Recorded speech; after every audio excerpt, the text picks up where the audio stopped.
আল্লাহরে বেজার করিও না। যদি কপাল ভালো চাও তওবা করো, এখনো সময় আছে, মনে মনে আমার আল্লাহরে ডাকো। আমার আল্লাহকে বলো, হে আল্লাহ, শয়তানের ধোকায় পড়ে গুনাহ করেছি, আর গুনাহ করব না, দাড়ি কাটবো না, নামাজ ছাড়বো না, বেপরদায় চলবো না। তোমার মতো যুবক তাকায় দেখো, স্কুলে পড়ে, কলেজে পড়ে, দাড়ি কাটে না, নামাজ ছাড়ে না। তুমি কেন পারো না রে বাবা? তোমার মতো যুবক জেনারেল লাইনে থাকিয়া র্যাব, আর্মি, পুলিশ, বিডিআরের চাকরি করে, নামাজ ছাড়ে না। তুমি কেন পারো না রে বাবা?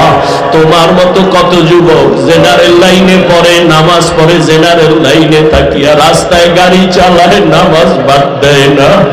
তোমার মতো যুবক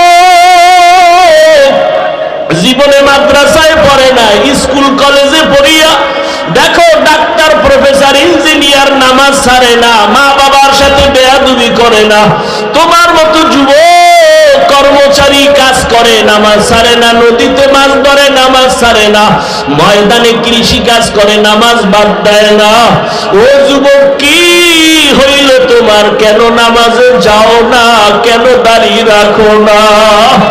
আমার মাওলার আযাবের কি তুই মিথ্যা মনে করছো?